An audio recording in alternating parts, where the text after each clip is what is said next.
নমস্কার বন্ধুরা, আমার চ্যানেলে আপনাদের সবাইকে স্বাগত।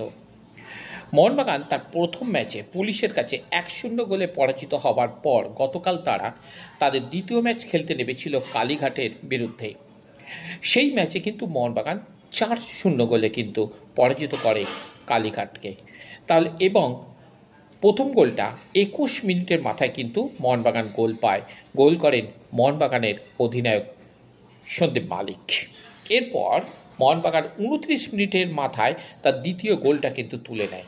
কিভাবে গোলটা তুলল না, বলছে লিয়ান কাস্তানার নেয়া শট, মোহনবাগানের লিয়ান কাস্তানা নেয়া শট বিপদমুক্ত করতে গিয়ে কালীঘাটের গোলরক্ষক ভূমিত যাদব বল মেরে বসেন লেনমুন লুন ডঙ্গেলের মাথায়।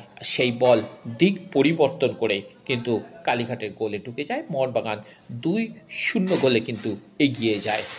পরের গোলটা আসে কিন্তু 50 মিনিটে। 50 মিনিটে দৃষ্টিনন্দন গোল করেছেন। বলতে গেলে 4টে গোলের মধ্যে কিন্তু এই গোলটা ছিল কিন্তু সেরা গোল আমার মতে। আপনাদের মতে কোন গোলটাই 4টের মধ্যে কোন গোলটা আপনাদের মতে ভালো লেগেছে, তাহলে অবশ্যই আপনারা কমেন্ট করে বলবেন।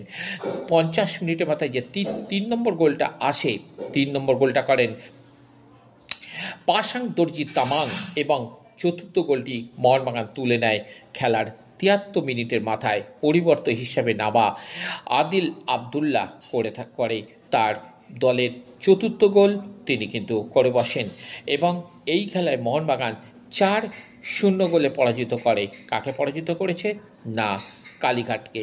তাহলে আপনাদের মতে এই 4টে গোলের মধ্যে কোন গোলটা আপনাদের মতে সেরা গোল, তাহলে অবশ্যই আপনারা লাইক শেয়ার কমেন্ট করতে ভুলবেন না। তাহলে আমি আপনাদের এই 4টে গোল দেখাচ্ছি, আপনারা কিন্তু অবশ্যই কমেন্ট করবেন কোন গোলটি আপনাদের মতে সেরা।